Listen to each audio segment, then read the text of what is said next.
Hi, this is Dr. Nathan Heimgartner from Spinal Care St. Louis, here with Coach Jake Henderson with Xtra Mile Fitness. And we're going to talk a little bit about progressive overload versus progressive loading. Nice. So this is a topic I wanted to further explain. I see progressive overload creeping further into the zeitgeist of exercise on social media and other platforms. And I think this is a good thing we need to start focusing on, because this is the umbrella term that allows us to make continual progression in the gym. But oftentimes, progressive overload gets confused with progressive loading. So let's dive further into this. So if we look at the word or the term progressive overload, obviously we have progressive. So we're trying to move somewhere in some direction.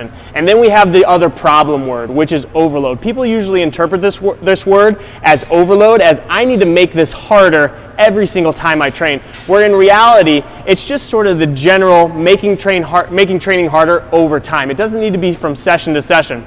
Now, progressive overload, what it allows us to do when we generally make things harder over time, it allows us to drive adaptation. And what do I mean by adaptation? I mean those things that you want. Those bigger muscles, stronger muscles, maybe more endurance muscles, bigger bones, more robust connective tissue, and maybe a greater aerobic capacity. It just kind of depends on what you're training.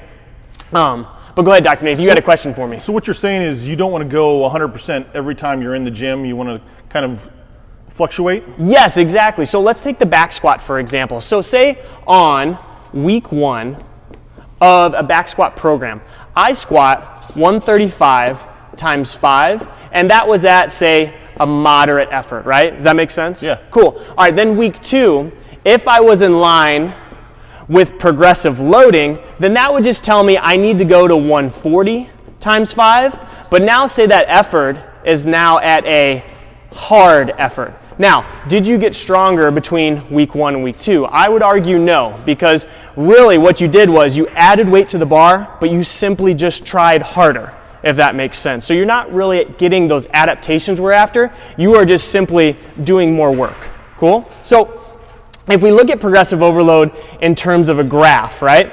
If I were to graph two things on the axis, so let's do performance on one side and time on the other. With the folks who rely specifically on just progressive loading, or adding weight, or adding reps, or adding a mile to their run every single week, that would dictate that their trend line is simply just going to be a linear progression, up and up and up, forever and ever, which would be awesome, but that also would mean that we would all squat 1,000 pounds eventually, or run multiple marathons within a week, right? Which is just not feasible. What progressive overload actually looks like, if we were to graph it on this graph, is that this is going to undulate over time. And what I mean by undulate is it's going to rise up with a hard training session, and then it's going to come down when you rest and recover. And we're going to repeat this cycle over and over again, over time, as you get more fit. Eventually this curve will start to flatten out, because you can't always progress, but the general trend line is still upwards and upwards as long as you can maintain it.